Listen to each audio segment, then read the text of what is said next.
To the Laurentian Valley Council and Committee meeting for January 7th. Dean, called to order, please. Mover and seconder, please. Betty and Jennifer. Moved by Councillor King, second by Councillor Gauthier, that the Council and Committee meeting of January 7th, 2025 be called to order at 5:30. All in favor? Carried. Roll call, please. Mayor Bennett. Present. Reeve Watt. Present. Councillor Gauthier. Present. Councillor Hewitt. Present. Councillor Hughley. Present. Councillor King. Present. Councillor Wren. All members present except for Councillor Wren. Thank you. Approval of the agenda. Wendy and Brian. Moved by Councillor Hewitt, second by Councillor Hughley, that the agenda of the Council Committee meeting of January 7th, 2025 be approved as presented. All in favor? Carried. Motion to open a public meeting. Brian and Keith. Moved by Councillor Hughley, second by Reeve Watt, that the Council Township of Laurentian Valley pursuant to Section 34 and 36 of the Planning Act hereby declare a public meeting open at 5:30 p.m. to discuss zoning bylaw amendment file number Z 2024 10 River Point subdivision 4710-23007 aka TMM subdivision. All in favor? Carried. Lori, I'll turn it over to you, please. Okay, so we have an application before us tonight for zoning bylaw amendment related to a plan of subdivision that has received draft plan approval by the County of Renfrew. So notice was issued in the Pembroke Observer as we were in the midst of a postal strike. So we did submit it that way and also posted it on the website. And in terms of public bodies, they were emailed. The notice that appeared on the 28th day of November edition of the newspaper was as follows. That it provided that, it was a combined notice of the public meeting and of this application received by the township. And it's under sections 34 and 36 of the Planning Act. And the purpose and effect is to rezone the subject lands to recognize a draft approved plan of subdivision known as County of Renfrew Subdivision File Number 47T23007, River Point Subdivision, previously referred to as TMM.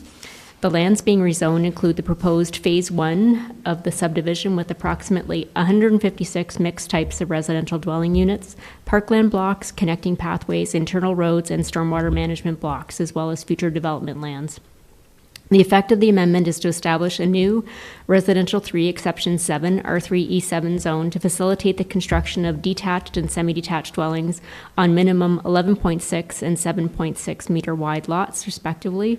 Residential 3 Exception 8 R3E8 zone to facilitate the construction of townhouses with minimum 6.1 meter wide lot frontages, and a Residential 3 Exception 9 R3E9 to facilitate the construction of townhouses that may be accessed from a private driveway or condominium road. A Residential 3 Exception 10 R3E10 zone to facilitate the construction of townhouses or apartments, while recognizing the fact that the construction of the townhouse apartments, recognize the fact that the draft approved plan of subdivision included the block as a future development block. And a Residential 3 Exception 11 R3E3 zone to facilitate the construction of townhouses or an apartment building on a parcel that has a minimum frontage of 15 meters. So the amendment also amends Schedule A3 to the zoning bylaw to identify the draft approved subdivision as a new Schedule A-24, and then to rezone the lands as indicated on the approved draft plan from Urban Reserve Exception 2 holding to the various categories as follows, which are lots 1 to 69. And these were on the draft M plan, so we may be adjusting some of these property descriptions when we have the final version of the survey plan. But generally, it's lot 1 to 69 is the R3E7-H zone, block 70 to 73, and block 75 to Residential 3 Exception 8 holding, block 74 to Residential 3 Exception 9 holding, block 77 to Residential 3 Exception 10 holding, and blocks 79 and 80 to Residential 3 Exception 11 holding, and blocks 81 and 82 to open space holding. The rezoning will establish the principle of development, and the holding zone will remain in place with revised conditions for removal of the holding zone that would include the entering into of the subdivision agreement to be registered on title, and that certain other matters that set out in conditions of draft plan approval have been addressed, and any other matters that may be set out by resolution of council prior to passing the amendment. So the lands affected by the amendment are located within Parts 1 and 2 on 49R 15387, Parts 9, 10, and 15 and 17, on 49R 19069, and within part lots 21 to 23, concession to geographic township of Pembroke, fronting on Element Lake in the Township of Laurentian Valley. So again, a key map was attached with the notice that appeared in the newspaper, and all that information is available for review at any time through the township website or at the township office. And again, this is the opportunity for persons to make comments prior to council making a decision. They either could submit comments in writing or verbally at this meeting. And it's subdivision file number Z 2024-10. And again, anybody that does provide comments or participate in the public process, it is advised again that it is a public process, so your name and details that are provided do become part of the public record and can be shared with anybody upon request that does have an interest in the file. And again, comments must, in order to preserve the ability to appeal to the Ontario Land Tribunal for those limited entities that are able to appeal, they do also need to make comments before a decision is made. So in terms of the circulation, we only received comments from public bodies. There were the number of usual ones, such as Enbridge and Hydro, that just indicated again that they had no concerns. We did receive some comments from the Renfrew County Joint Transportation Consortium, and we have forwarded those comments on as well to the County of Renfrew, as most of those comments related more to the subdivision as opposed to the rezoning, and in terms of, you know, comments related to sidewalks and school bus pickup locations and that type of thing.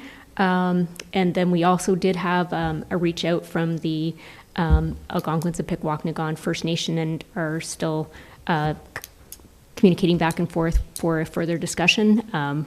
Again, more of their comments may relate more to the subdivision approval process. It still is draft approval, not final approval, so there's an opportunity for that discussion to still occur.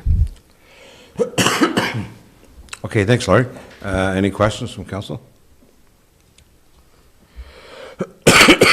If not, any questions from the public? Okay, seeing none. I just want to say my comment would be that this is really exciting. It's great to see in Laurentian Valley. This is stage one of possibly three, Laurie, of Yeah, at this point, there could be multi-phases just based on their marketing plan. And we do have Anthony Hummock from JP2G, the planning consultant, on their behalf that's here as well, too, that may have a bit more insight on what the current thinking might be in terms of future phases on the additional lands. Sure. Anthony, do you want to comment at this point? You'll have to come up and use the mic, sorry.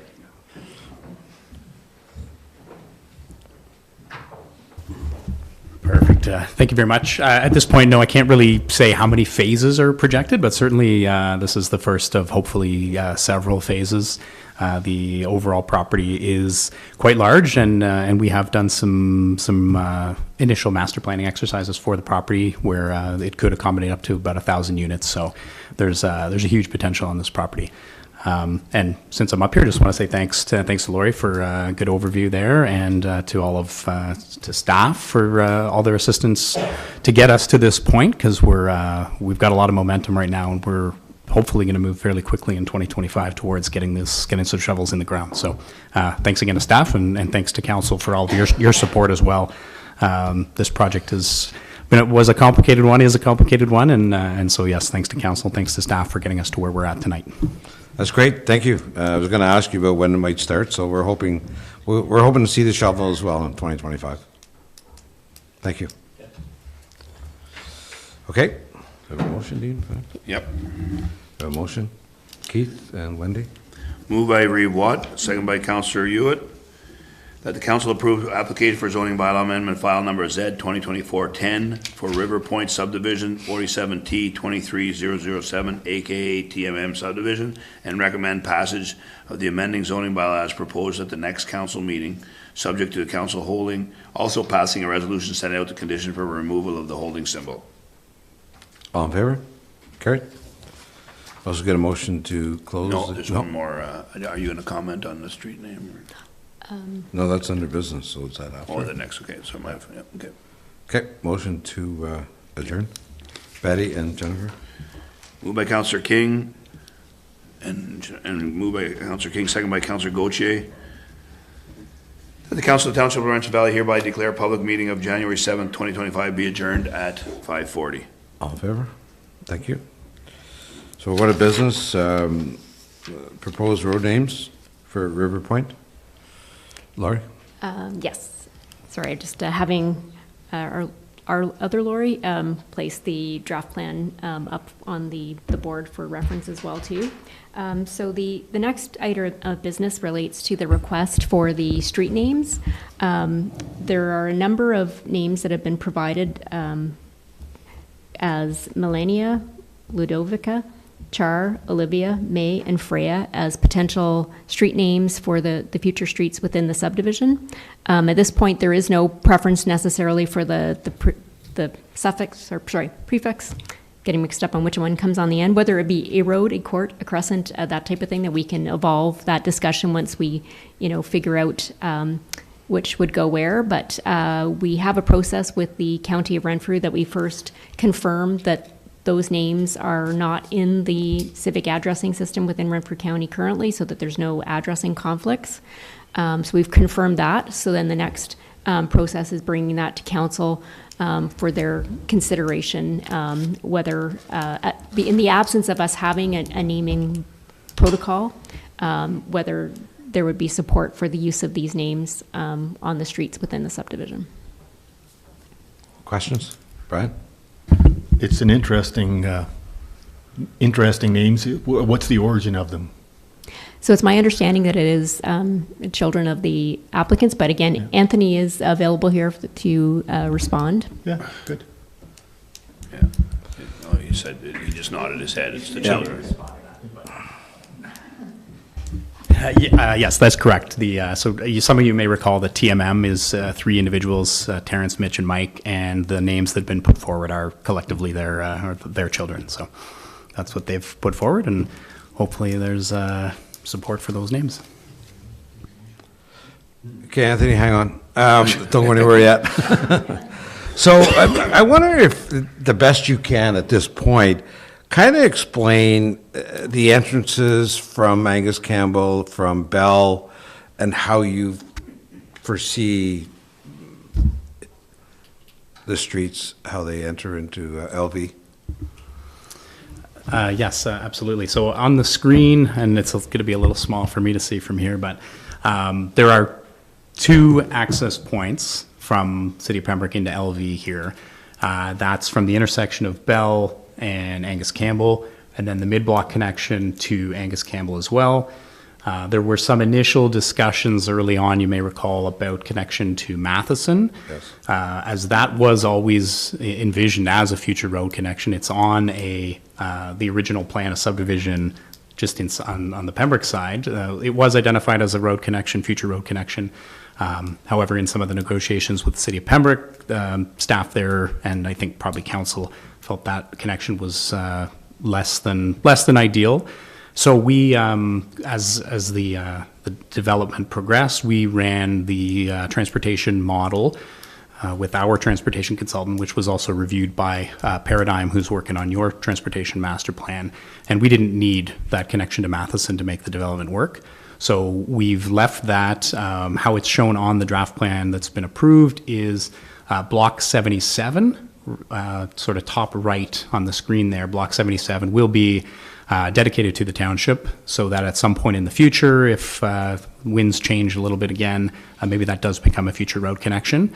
At this point, that will be opened up as a connection point only for pedestrians and cyclists at this point. So there will be still connection through that Matheson, block, but not for vehicles. Okay, so to kind of picture, you go down Bell Street, you stop at, right now it's a three-way, becomes a four-way, you turn off to the right, make your way down the hill, and that other street on Angus Campbell will most likely join that street on its way down to the bottom part of the development, closest to the city. I guess, Anthony, the question here is there access here, or is it coming out here and then going down? I guess. No. It is coming here? It is coming where you're pointing there, Dean. Okay. Yeah. So we also had some negotiations with the neighboring landowner, because there is actually a strip of land between the high school that's included in a draft-approved plan of subdivision from many years ago that does include that connection. So part of the negotiation about getting the road network right was making sure that that wasn't going to become a 5-point intersection. So that connection that's associated with that old plan of subdivision, draft-approved plan of subdivision that is also hopefully moving forward fairly soon, that connection is not going to happen anymore. So that property will then connect through the road that comes in kind of bottom left, and there will only be the one connection from both of those properties together up at Bell and Angus Campbell. Okay, so it'll turn out to be a four-way. It will turn out to be a four-way. We'll have to do some work on the geometry of that intersection, but it'll end up most likely being a four-way stop. Good, thank you. Keith? Just along the same line, Robinson Lane, it doesn't go all the way. I noticed in reading, construction vehicles can use that access in and out. Once the subdivision is complete, will that remain open for everybody, or will it be closed off? That access in from Robinson Lane will always be part of the full build-out. Thank you. Okay, good. Anything else, Council? Well, thank you very much. Motion. Motion, please. Jennifer and Patty? Moved by Councillor Gaucher, second by Councillor King, that the council supports the use of the names Melania, Ludovica, Char, Olivia, May, and Freya as the streets to be created in the River Point subdivision 47T 2307 with suffix and the road names location to be determined in discussions between the township staff and the property owner. All in favor? Thanks, gentlemen. Thank you. Okay, we'll move down to subcommittee. Pembroke Airport, Alan's not here. Emergency management, Laurie? Well, I can just say is that in December, we did complete the end of our compliance requirements, and thank you to everybody who did participate in the emergency exercise and the training, and we did get the submission filed before midnight on December the 31st, so we've got our waiting for our compliance approval letter. But again, thank you for everybody participating. We did a blackout, and we tested out the emergency management's new emergency in a box as a trial to see how that worked. It was an interesting day, right, Dean? It was, always is. Okay, corporate services, motion for council staff expenses and allowance update. That's Laurie? No, yeah, I don't know.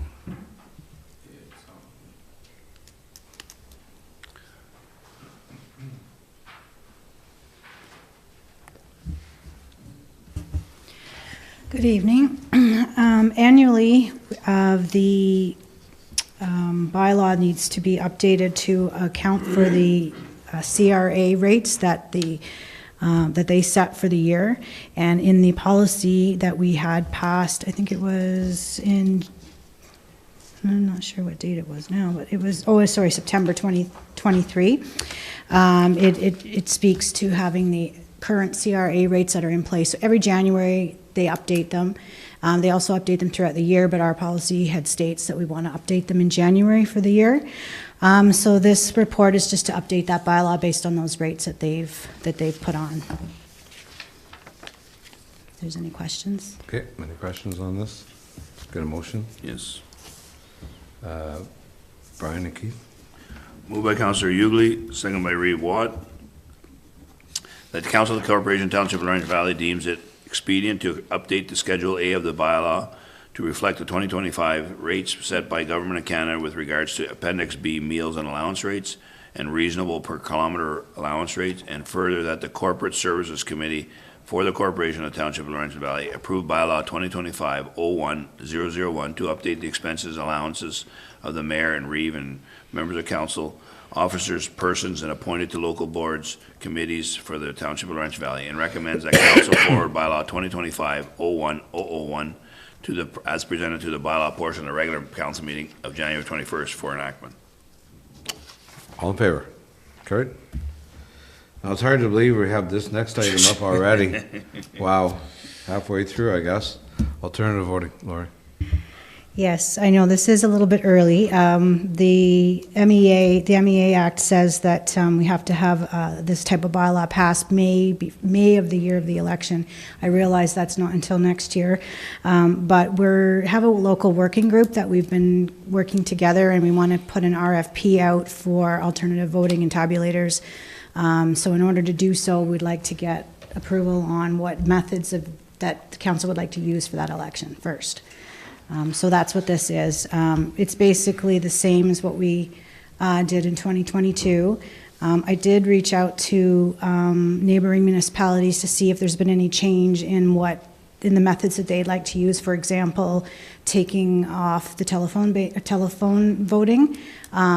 But it looks like it's sort of 50-50, so I guess I'm just leaving that up to you, whether you want to use the same methods as we did in 2022, or maybe eliminating the telephone voting. But again, that report sort of just states the...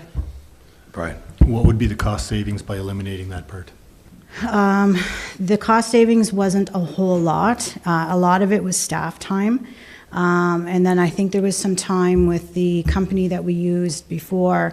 There was some working in the background that they had to do, but I think the whole thing was together, like when the internet and the telephone, they were one batch. Yes, exactly. So it was some staff time, but it's like... Betty. Do we have an idea of numbers? Like, was it used a lot, or was it? Yeah. It's in the charter. 288 people used the Out of phone. 3,000, we had 3,000 vote in 2022. We had, for the argument's sake, internet was 2,307, telephone was 288, and paper was 443. So basically, paper and telephone were about 9% of it, and 28% of the people used internet. Yeah, the percentages on the chart reflected from the overall voter turnout. But then when I looked at it, it basically equates to 9.5% of our voters that participated in any method was telephone. It's a significant number, I felt anyways, but. Anybody else? I would. Yeah, no, just a comment, I guess, I know, and Lori's done some work here and it's in here, but just want to flag out that there are municipalities that are strictly doing the internet, like getting away from telephone and the paper ballots, because it just seems, I mean, it's not very unfortunate when we provide three pretty competent methods of voting. There should be no reason why anybody doesn't vote, and we're still only getting 38% turnout to vote. So it is coming, that, you know, the cost of paper is quite costly, as well as internet. I'm not saying they're not, but I mean, the internet is certainly the future. But the paper, I know we have some people in the back that probably don't agree with that, but it is kind of, unfortunately, that we're doubling up on costs, and it's still not getting us where we want to be. So I don't know what the solution is. You know, you think, if you got rid of the paper, do you just lose that 5% of the vote, or do you get more on the internet? I don't know, but there are other municipalities that are strictly doing internet at this point. Just flagging it. I'm not suggesting we go there. I'm just that's kind of a thought. Keith. I noticed that going back to 2010. Is your mic on? Going back to 2010, the numbers have dropped significantly each time that we've had that election, right from 44% down through to I guess the 37%. So I don't know. It's a lot of. I mean, we attribute. I've done a lot of stuff on elections, and one thing is, it depends on the race. If the mayor has a race and it's a close race, then you will get a higher percentage. If it's an acclaimed race, but then maybe there's a good Reed's race or a council race, it will go there. If it's just one office, sometimes people are lethargic and don't vote. So that's kind of where, it'd be interesting to go back and see what the races were, because that seems to be, but last time was unfortunate because, like I said, that was our lowest turnout in several elections, which is surprisingly, Now, was COVID, maybe the end of COVID, I don't know, I'm just making excuses. Wendy? I know from looking at other municipalities, voter turnout was lower overall too. It wasn't just us. But I do feel it's enough with telephone that I don't feel like we can cut anything at this point. I think we need to have all three options for our constituents. Thanks, Wendy. I agree with that. Because the voter turnout is low, I think give every person every opportunity they can to vote. So unless the numbers change and fall below, a couple of percentage points, then probably should keep all three. So council okay with that? Somebody want to make a motion? Yeah, mover. Wendy? Jennifer? Moved by Councillor Hewitt, second by Councillor Gauthier, that the Corporate Services and Protection Committee approve the use of internet, telephone, voting as alternative voting methods, as well as paper ballot tabulators for the 2026 municipal election, and that the council forward bylaw 2025-01002 as presented to the bylaw portion of the regular council meeting of January 21st, 2025 for enactment. All in favor? Carried. Chief, you're up.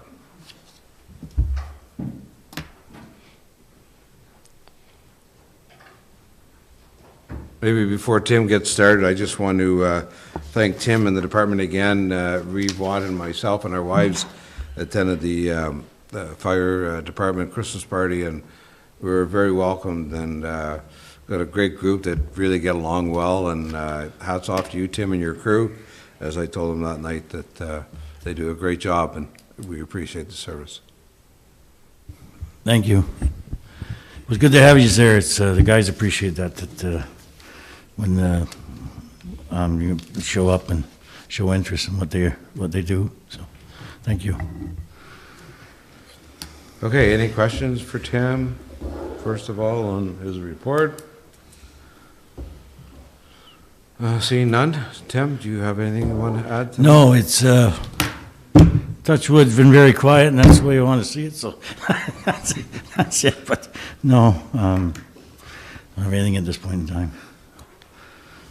7 days in the new year, so this is good. My budget's still in line.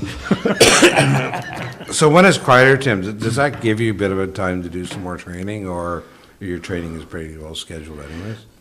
Yeah, no, the training is pre-scheduled pretty well. Like, it's funny you bring that up, because this year we're changing our training thing a whole lot, because 2026 of July 2026 is when everybody has to be fully certified, sort of thing, and we're in pretty good shape, really. Right at this point, I have about 3 people that have to be certified, okay? But I'm assuming over the year, you lose a couple here and a couple there. There'll be a few more, but yeah, so we're changing our whole trainings. We've been working on it the last month or so to work towards that, because what'll have to happen is they have to be trained in-house, and they'll have to write an exam to get their 1001s and 1002s and so on and so forth, so.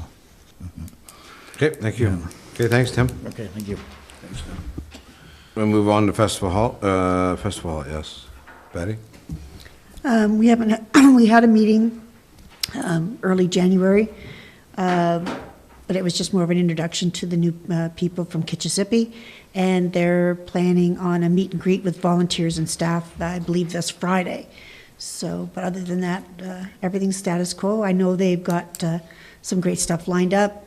They've got Streetlight Theater is going to be in to do some stuff. Kiwanis Music Festival, I guess, is coming back. And we're just waiting to hear what they've got planned coming up for the future. Good. Sounds like they've got a lot going on, so. Glad it's all working out. Pembroke Library, Wendy. The report is in the package, so unless there's any questions, I don't have anything to add to that.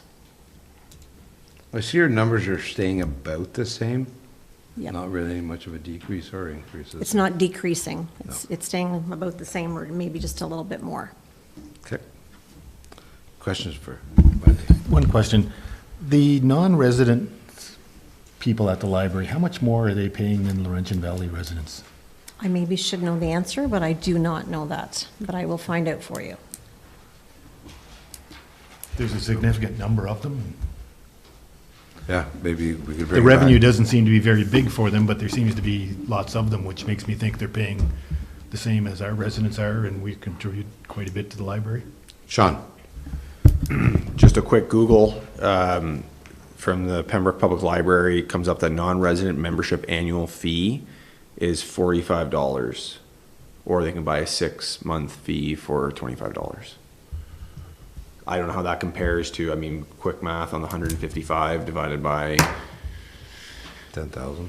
whatever it is. I'm not sure. I don't want to speak on that. I would take that back and maybe bring back more of a formal thing, but that's what they have on published here. Yeah. Yes. Maybe that's something that, we could ask Wendy to take back to the board. And when was the last time that the non-resident fee was looked at? It hasn't been looked at since I've been there. But I'll look and see when it was updated last. Okay, thank you. Okay, Public Works, Brad, please. Thanks, Your Worship, members of council. So as part of the Drinking Water Act, we have to get some resolutions and such. So we have to present the information to you folks and then get a resolution. So the first one we'll deal with is the management review report. I'll just, the report has been presented to you. I'll take questions if there's any questions about the report. Any questions for? Nope, seeing none. Got job easy on that one. Yeah. I don't. Motion? We have a motion on each one? Yeah. Yep. Okay. Jennifer and Betty? Moved by Councillor Gauthier, second by Councillor King, that the council committee recommend council accept and approve the annual drinking water system management review report of 2024 as submitted. All in favor? Carried. All right, and then the second one is the operational plan. So every year we have a water audit. We have not only a Ministry of Environment, Conservation, Parks audit, we also have an external auditor that comes in. From the external audit, there was a lot of, I think there was 11 opportunity for improvements put out to us. So one of them was to update the operational plan, and it was more or less just a cleanup. So when Claus left, he was a water quality analyst, but I'm on the operations side, so I had to change like wording that I was a drinking water quality system representative. I couldn't call myself a water quality analyst because I didn't do the course and take the exam and all that, but I can do it from the representative aspect. There was changes in the operational plan with page numbering. That was one of the things. So I took everything that came out as anything that pertained with the water quality analyst and just changed it to my title, changed the page markings, and then there was just a bit of wording in such. So that really was all the changes in there. And I'll leave it up to you folks if you have any questions. Seeing none? Dean? Okay. Okay. The organizational chart that is contained in there. Yes. Do we have a separate organizational chart that we could see who would identify as each individual? Because this talks about your leads and so on and so forth, but there's no actual names of the employee. Oh, I see. Yeah, so we kept it just generalized in there, just so that we didn't have to keep changing the names over and over and over, because if there's no Right? changes. No, I just right? wondered if there was another organizational chart like that. Oh, yeah, I'm sure we have that. For You mean Laurentian just- So, Valley. Just yeah, for if we Laurentian Valley, wanted to there is see- one on the website, and it does show who the lead operators are and names, it actually names them. So yes, there is one. I think you want to on know there. every position, right? You're after every Yes. position, not just the Yeah, water. that's right. Yeah, so the online, there is an organizational chart that you can actually go to, and it'll tell you everything from the, the fire chief to captains to lieutenants and operational people and what their job titles are. So on the Thank website, you. it is there, yep. Great. Jennifer? Page 7, I'm just wondering if that's supposed to say January 7, 2025. Page 7.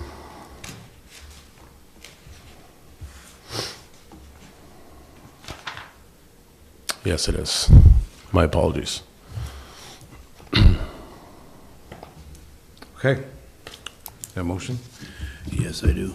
Wendy? And Jennifer? Okay, moved by Councillor Hewitt, second by Councillor Gauthier. Sit back and relax. Whereas the Council of Township of Laurentian Valley is the owner and operator of the Laurentian Valley Waterworks, and whereas Ontario Regulation 188/07 requires the owner to maintain an operational plan and be an accredited waterworks, and whereas the operational plan documents and quality management system of the Laurentian Valley Waterworks that meets the requirements of the Ministry of Environment, Conservation and Parks drinking water quality standard, and whereas the operational plan requires a quality management system policy that provides the foundation for the quality management system, and whereas the accreditation authority, NSF, has requested the municipality renew the endorsement when there are council and top management changes, and whereas the operational plan shall identify the quality management system representative who is, irrespective of other duties, shall administer the quality management system by ensuring that the processes and procedures required are established and maintained, report to the council on the performance of the quality management system and any need for improvement, ensure that the current version of the documents required by quality management system are being used at all times, ensure that personnel are aware of all applicable legislation, regulatory requirements that pertain to duties for the operation of the waterworks. Now therefore be it resolved that the Corporation and Township of Laurentian Valley endorses the quality management system with the drinking water quality policy. The Corporation of the Township of Laurentian Valley and Laurentian Valley Waterworks will comply with all relevant legislation and regulation for the consistent delivery of safe drinking water, and the Corporation of the Township of Laurentian Valley and Laurentian Valley Waterworks commits to the maintenance and continual improvement of the quality management system and infrastructure, and that the QMS representative, Brad Fott, is appointed to the role of quality management system representative, and that CAO clerk Dean Sorrell is the owner's representative for the making the application for the municipal drinking water license. That was well written, Brad. All in favor? Carried. Thanks, Brad. Thank you.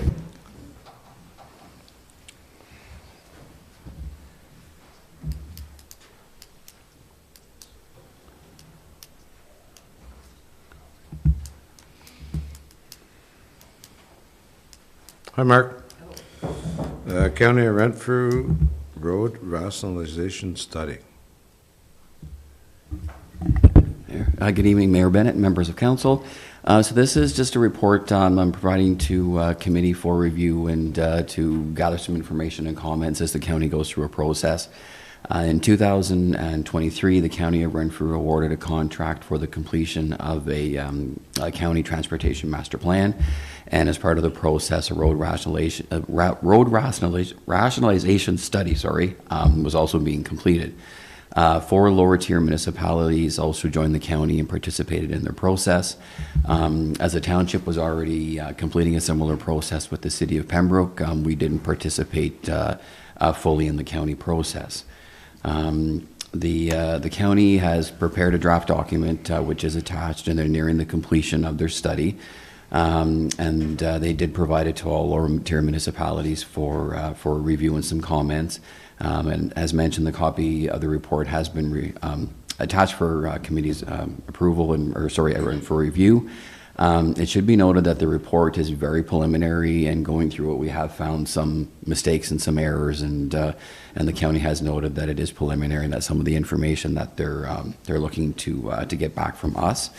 The report includes a lot of information on their process, the criteria, establishment of a connecting link program, potential road transfers to lower tiers, and sort of what their next steps would be. And just kind of going through the impacts of if we took it the way it was today and that's how things are going to be, is that the county is actually, as part of their plan, the township could see the download of approximately 50 kilometers of road, so existing county roads to the township, and a 1 kilometer section upload, which is TV Tower Road from Brewham Avenue to Jean Avenue. And what's interesting is in the last downloads and changes around the late 90s, early 2000s. That was a county road that came to us at that time. So not sure what the criteria changed, but it looks like they're, as part of the process, they're talking about it going back. Some of the roads you're looking at right now, and I have a list here, are Barron Canyon Road, County Road 28 in its entire length, and that's a shared boundary with the town of Petawawa. Boundary Road East, which is the county section sort of between the cemeteries, between Jean Avenue and heading towards Trafalgar. A section of Doran Road, County Road 26 from Whit Road through to Round Lake. Forest Lee Road in its entire length, so there is a township section, so we would potentially assume the county section and have the road in its entirety. Jean Avenue, again, which runs from Boundary Road, Forest Road out to TV Tower. Mountain Road, which is County Road 13, sort of south of Mixburg. And Mountain Road does travel through 3 different municipalities, and it is the entire section that would be transferred, not just the LV section. So it's a pretty long road segment if it was to be transferred. The county portion of Whit Road, which runs from Doran out to towards the Waste Recovery Center. Mud Lake Road in its entirety. A section of Whitewater Road from Highway 41 to Highway 17. And then last on the list is Waito Station Road in its entire length, and that's our shared boundary with North Laguna Wilberforce. So in the county report, there are some maps that are shown, and they're a little bit hard to see in the scale. And there is a table 4 on page 23 and 24, but there are some mistakes and some roads and some information that isn't there. So I thought with the list that I put on, it just gave a better idea of what some of the potential transfers are. And then I did quickly create a larger map that I did attach in the report to make it a little bit easier to see. As part of the study, Beeline Road in its entirety was considered for upload. But it did not meet the criteria, and going through the report and with a meeting with the county that we had, it was lack of data that I'll say tipped the scale for it to not be a potential county road for an upload. So the county, and I spoke to them again today, they have committed to collecting the data and doing the proper analysis for the road. So as part of this process, there still is potential for about 16 kilometers as our section of Beeline Road to upload to the county, regardless of what happens with the others. So they are kind of acknowledge that they kind of had missed some of the information and that they were looking to reassess that for us, which is good, because it's the busiest township road, and I think it's busier than some of the county roads that they're probably even keeping for the amount of truck traffic and traffic volumes that are on it. So. The county's consultant is still collecting feedback. They are looking to have a PIC, it sounds like in March, where they want to kind of have an open house, gather some other information. So staff right now, we're kind of going through the report, we're collecting some information. We've asked for full copies of all of the data that their consultant used for the review, just so we can better understand kind of what their criteria was and what some of their rankings were. And that should be to us by next week. So the county's been working with all the lower tier municipalities to discuss it. In their plans, they did identify 4 options. Their alternative 1 was do nothing and just maintain the county road system as it is. Alternative 2 was to proceed with the transfers with the roads in their current state. Option 3 was to transfer the roads with some improvements made to them, so they'd be at a higher PCI index.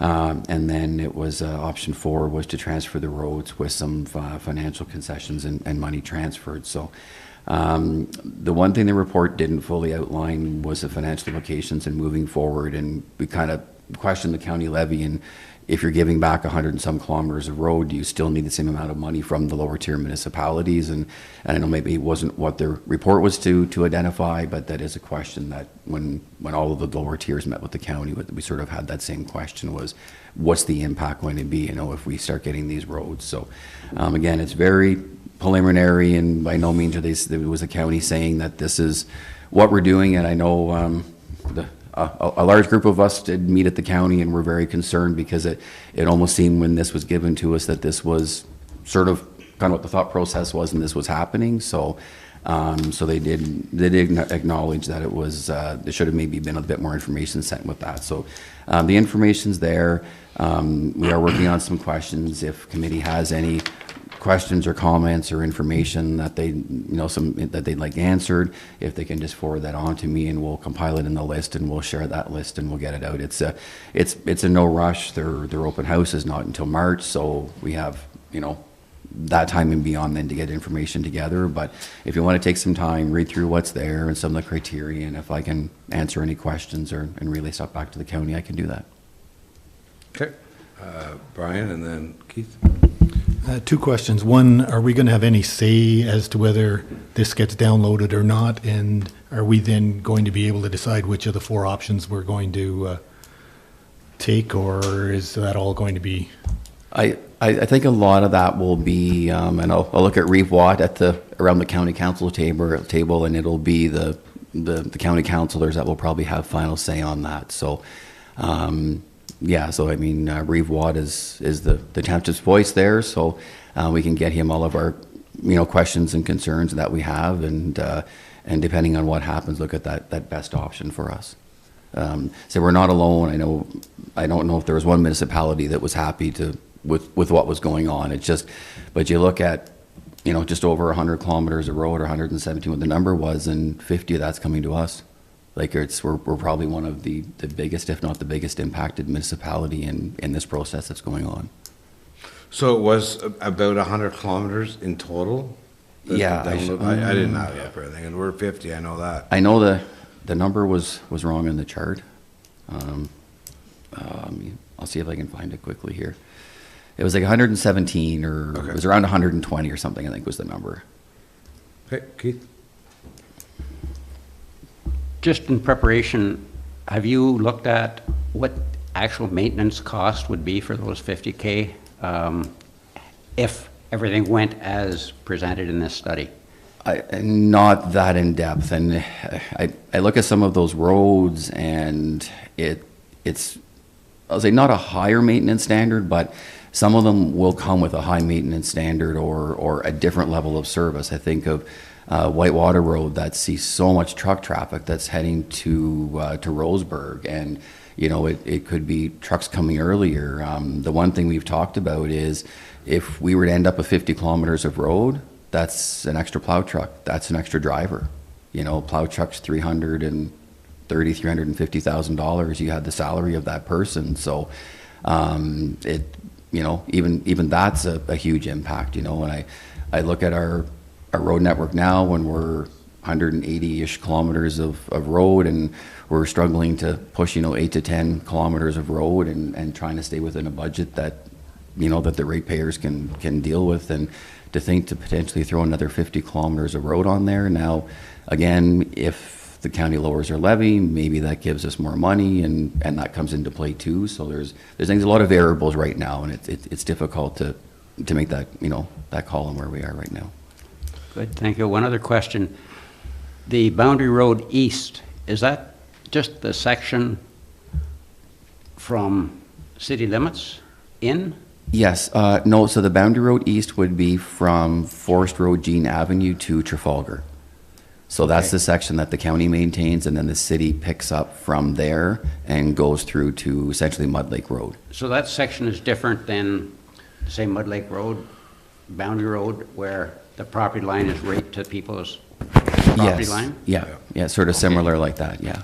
Yeah, it's weird how the segment's sort of broken up into 3 different pieces and being all the same road. Okay, thank you. Brian? So at this point, does every municipality pay the same levy to the town or to the county? It does. Excuse me. It's based off assessment. So the county passes a tax rate. The tax rate for all the municipalities is the same for the county. Like the county has their blanket rate, and then the levy that we remit to the county is their tax rate times our assessment. So Petawawa would have a different assessment than us, than Whitewater, and that's kind of how it works. They have one tax rate, like they have the same set of tax rates for all the classes, their own numbers, but then that gets multiplied by our township's assessment and then sent to them. So right now, it's about a third of our tax collected goes to the county Yeah, about a third, yes. And that would be similar for all municipalities in the county? Give and take a little bit. I think, yeah, I think at some, it would fluctuate a little bit, just just based on, it really depends on the local tier, what their tax rate is. Because if it's really low, if it's lower than the counties, then the county's proportion of what they're collecting is higher. If the lower tiers is higher by, you know what I mean? So, but it's give or take about a third. I'm just kind of asking, is there a vehicle that our percentage could be lowered based on the amount of roads that we may be assuming to compensate? Well, I think the way that the math would work is making some assumptions here, but assuming that, you know, roads get passed down and they have less expenditures, less expenses because of this reason that they're passing roads down. I'm not saying that's the case, but just assuming they would, then in theory, they would need to collect less from us. So then our county levy would go down, but we would likely absorb that going down because we got to now maintain those roads. So our proportion would go up. But my assumption is, without diving into this at all, is that, you know, they may not be saving any money because maybe they're spending the money somewhere else type thing. So, or they think they're picking up expenditures somewhere. So, but would everybody's percentage not go down and our expenses are going to be going up higher than other municipalities? Yeah, especially if we're taking 50 kilometers of the 117, then we're probably absorbing, you know, more maintenance and capital costs than other municipalities for sure. But I think that's where the cash settlement somehow would be figured into it. That if you look at all these roads, they're all very busy roads, right? Mm-hmm. So that means the roads are going to be redone quicker than some of our neighborhood roads, for example. So there would have to be quite a formula that gives us the money to cover the costs of these. And when does each one have to be done? And you have to take into inflation. And it would. My question to you, Mark, was: have you heard of any other counties doing this, and how did they ever do the math on it? Yeah, not that I'm aware of that I've seen something like that. It's, I mean, in a lot of cases, there's just there isn't the two-tier lower government. A lot of them they've merged into one, and I think that's sort of changed that a little bit. We're not unique, but there's not a lot of two tiers still out there, right? A lot have gone to that single tier, so I think it kind of eliminates some of that. But and part of the process, I know. They've talked about some of those roads, and you mentioned about the construction, and they did mention about phasing things in. So like maybe it's you get some roads in 2 years, some in 5 years, some in 7 years, and maybe that gets built into some of their capital programs. So maybe you're getting roads that are, you know, newly reconstructed that maybe you're not putting a lot of, you know, the maintenance costs are there, but the capital component is, you know, that 20-25 years out. But it's, like I said, it's very preliminary, and there's so many different options, right? Still a lot, and even if they turn over a road that they just redid and now the lifespan is 20 years, well, that's fine. We're not going to spend any money for 20 years. They're not spending any money for 20 years. But in 20 years from now, who's covering the cost of that? So you got to get some money to cover that cost down the road. So I don't know how it's going to work. Brian. In that 50 kilometers, are there any bridges? So there was no talk about transfer of bridges. So on those road sections, if there's any structures greater than the 3 meters or 10 feet, the county they would keep those. They wouldn't be part of the transfers. There was no discussion on that at this time. So at the end of the day, Brian's original question was, who makes the final decision? The final decision made by county council. Yes, yeah. Because you're going to have most municipalities not affected at all.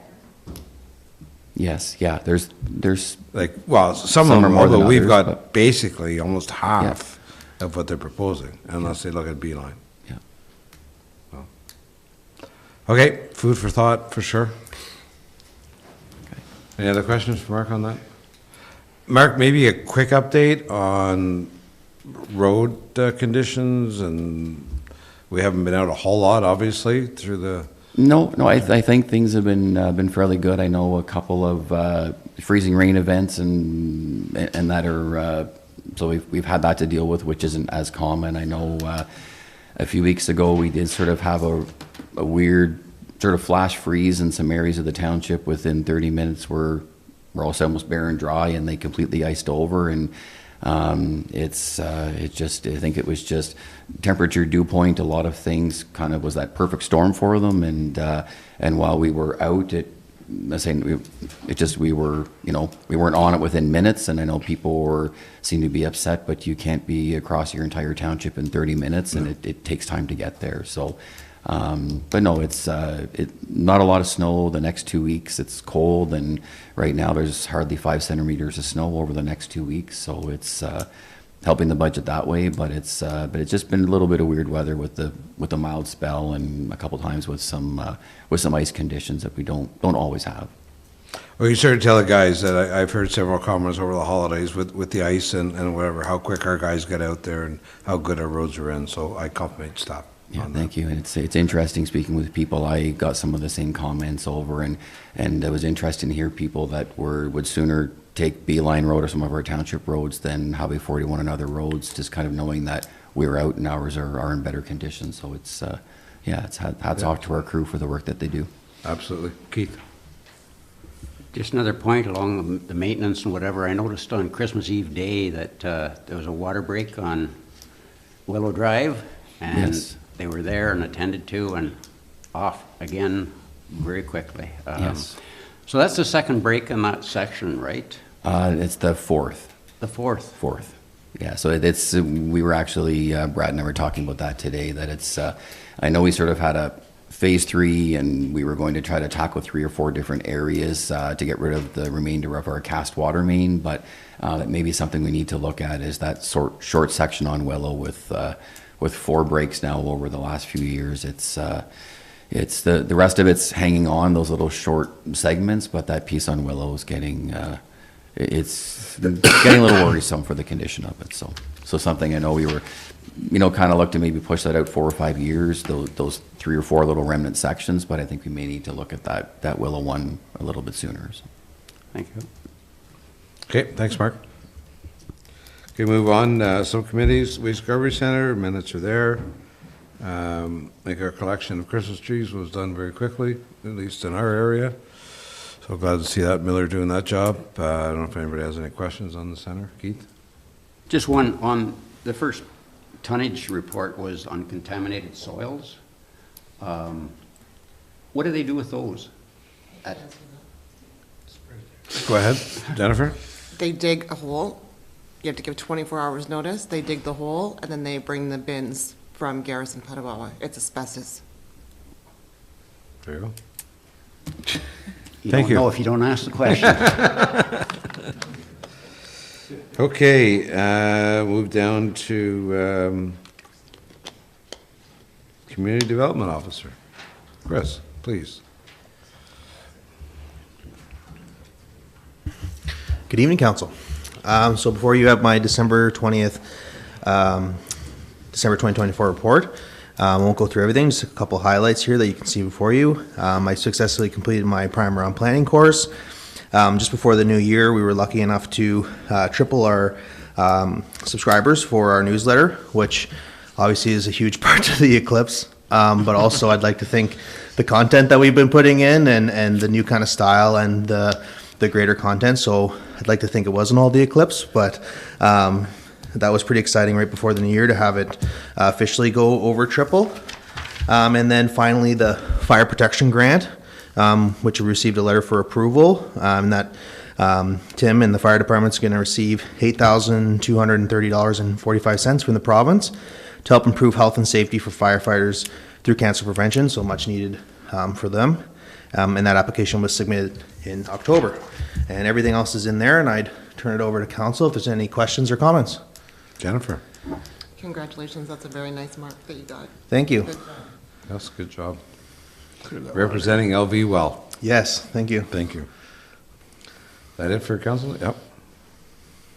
I'll save my thank you for when Nevada's up, and I'll thank the two of you at the same time. Excellent. Yep. Okay. Thank you.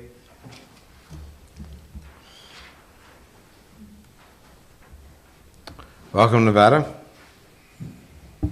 Good evening, Council. I just wanted to highlight a few things from my report. We had the Volunteer Appreciation Party in mid-December, and I just wanted to touch base on some of the volunteers that made some significant, got their volunteer service awards, and there have about 8 of them that have spent quite a bit of time on the committees that they're on, and I'd like to highlight them tonight. So Lisa Campitelli, she's the treasurer for Stafford Park. She's been on their committee for 25 years. Tim Sutcliffe, our beloved fire chief, is also the chair of Stafford Park, and he's been on the committee for 40 years. That's just incredible to me. The Pleasant View Park Committee saw 3 individuals who have spent 25 years on the committee: Frank Cole, Eileen Cole, and Benita Richardson.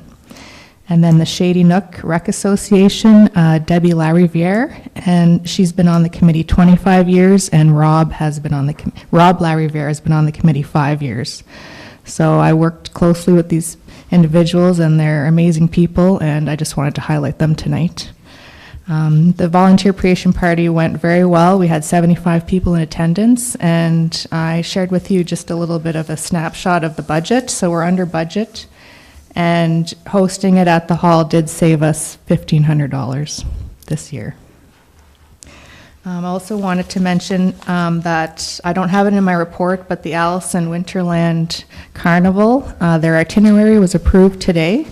So I shared that with you all in an email, but I just wanted to highlight that the carnival is starting on January 17th, so in a couple Fridays from now. And they have a little something for everyone: team night, glow skates, family day, bingo, music jam, beer yoga, pickup hockey, day at the lodge, potluck, and a trivia night. Most of them you can just show up to the event, but for trivia night you do have to pre-register, so you can just visit our calendar of events on the Township website to register. And that's what I wanted to share. We had our community showdown. It went very well, and we had a couple residents that won the $150 from Home Hardware. So we're happy to report that, and yeah, we'll see if that's something that we will continue next year. Thanks, Nevada. First of all, thank you and Chris and all staff that participated in the volunteer night. That was very well done. I think the volunteers really appreciate it, and it's great that we can acknowledge them the way we did. And certainly the staff council night was Yes. a hoot. I thought you guys did a great job, and I look forward to next year. Awesome. Okay. Thank you. Any questions for Nevada? Oh, thank you. Friends of the Disabled? I'm just going to share a couple of things. I just got an annual report from our manager, Dan Callahan, who does an amazing job. And I wanted to share some of these facts because I have been asked in the community different things about how many buses we have running. And so I just thought it'd be fun to share some of these highlights. And thank you to Dan for his great work. In 2024, it marked 35 years this has been in service, which is very remarkable. And we have an amazing group of professional, reliable people that run the service for the seniors and those with physical disabilities. The service runs from Monday to Friday, 7 to 5. And then this past year, they added the Sunday from 9 till 3, which has been great. And I know that that's a continued thing. I can see it getting busier. For the fleet, there are 3 vehicles. One is getting a little bit older. It's a 2013, and they have a 2019, and then, of course, the new vehicle that was just acquired with the grant back in 2024.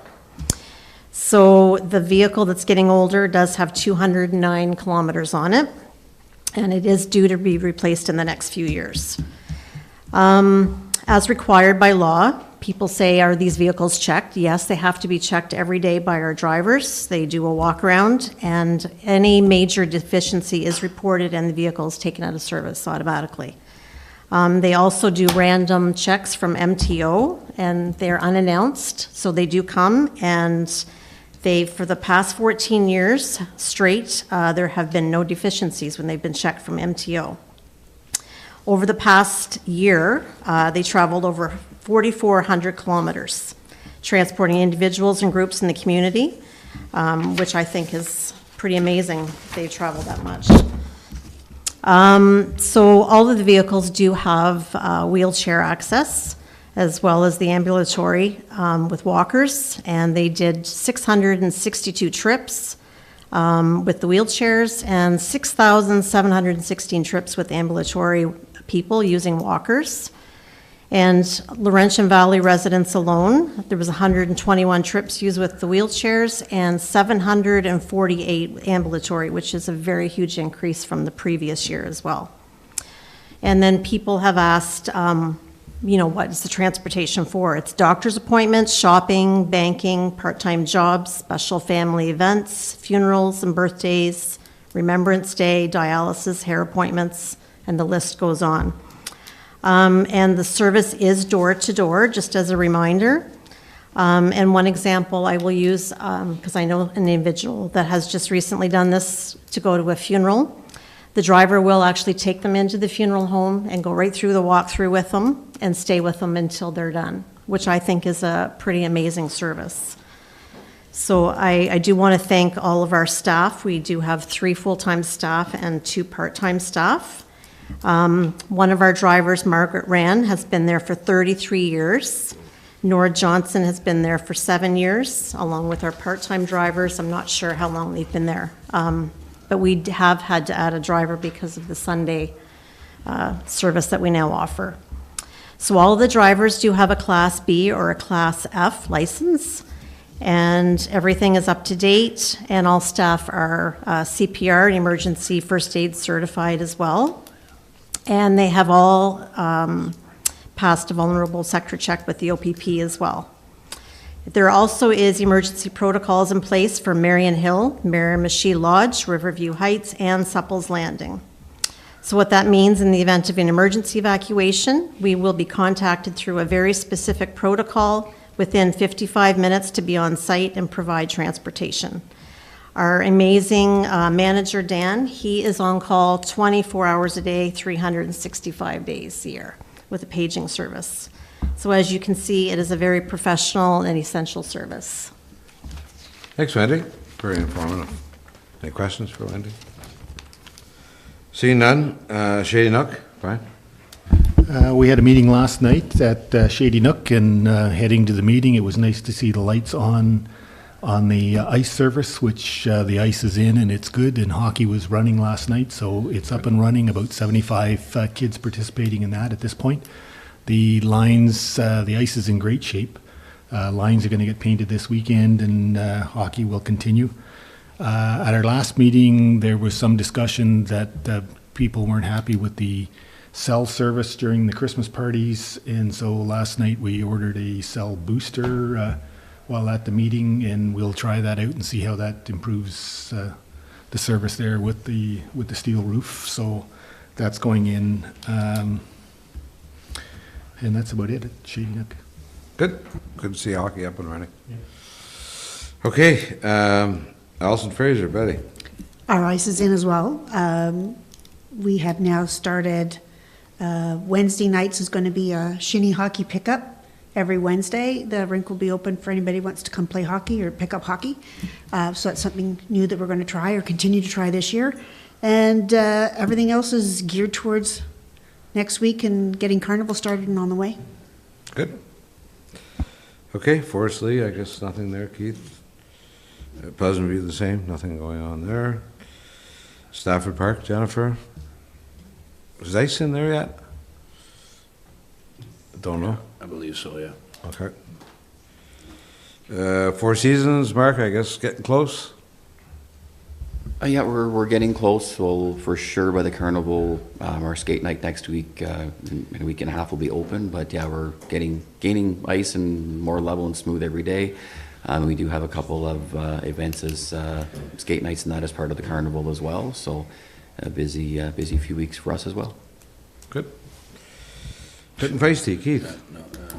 I'm sorry, Jennifer? Tim literally just texted me and said, the rink is up and running. Like as soon as we were like, I don't know. Must be watching this. He must be watching it. Brother. Fit and Keith, Feisty, they're a busy group, ongoing all the time. They have a meeting tomorrow, monthly meeting, and just to share some of the activities they do, they pickleball, darts, bid euchre, music jams, billiards, beginners yoga, cornhole, coffee connect, walking, drums. It just goes on, and they're continually coming up with a new one. The last one was the kick sledding, which down Calabogie Way, and so yeah, things are looking really good for them, and energetic they are. Absolutely. Well, that's great. They got a lot of seniors doing a lot more activities than if they hadn't been here, so it's great to see. Reed's report? Don't have one? No, okay. Council acknowledge, yes? I will go back to that. Starting in January, we are going to committee of a whole for our meetings. Just so there'll be 2 meetings a month each Wednesday. On Wednesdays, they'll go all day. So you make the first meeting of the month, we may have operations and property development and one other committee there. Go through everybody, all councillors from the county will be there for that. The next meeting, we'll finish up with the other committees and then wrap it up and do the passing of bylaws as necessary. So just thought I'd share that with you. That'd be a different process for sure. It will. Be more informative for everybody there too, correct? It will. I'm wondering for the newcomers, if you're going to get to have the same voice as you did on a committee, it'll take some going to, I think, just get used to it, that's all. Absolutely. Okay, council acknowledgements. I will mention that Jennifer and I were at the Warming Center meeting yesterday. They seem to be more organized. They've been going about a month now. Lots of medical staff in and out at the center. I believe the report yesterday, and I've asked for a written report by the end of the week, number one for finances, because we have no idea where they are. Number two, as far as activity at the center, I was told that there's 50 homeless in the area. They've had 133 visits so far, Jennifer. I'm not quite sure of how many people that works out to be with the 133 visits, so we'll find out, but I know that they said that they're very busy during the day, and when you enter the center, they ask where you're from, where are you living, what can we do for you, what are your goals, etc. So it's more than just come in and warm up and we'll see you on your way kind of thing. So we'll see how it goes. It's more run by the county now than anyone. There's no meal preparation. There might be coffee and donuts. I'm not even sure of that, but there are definitely no meals provided because they don't have a licensed kitchen. But certainly with the weather we're having, it's important that the center is there. Wendy. Do they give you an idea of ballpark how many are staying at nighttime? No. We're hoping we get that report, right? Once we get that report, it'll be in detail and where they're from, and it is, I shouldn't say that. Last year was very detailed. We haven't gotten anything yet this year. So I'll give the county staff credit yesterday that, it just came back from holidays, a lot of the staff, so they weren't prepared to break down those numbers, but we did request yesterday that we see something by the end of the week. Since Laurentian Valley is contributing, we'd like to see what our dollars are doing and how they're helping out the homeless. So we'll see. We'll get that report out by email once we get it. Anybody else? Seeing none, motion to adjourn? There's no closed session, no. No. Jennifer and Betty? Moved by Councillor Gauthier, second by Councillor King, that the council and committee meeting of January 7th, 2025 be adjourned at 6:45. All in favor? Carried? Stay warm.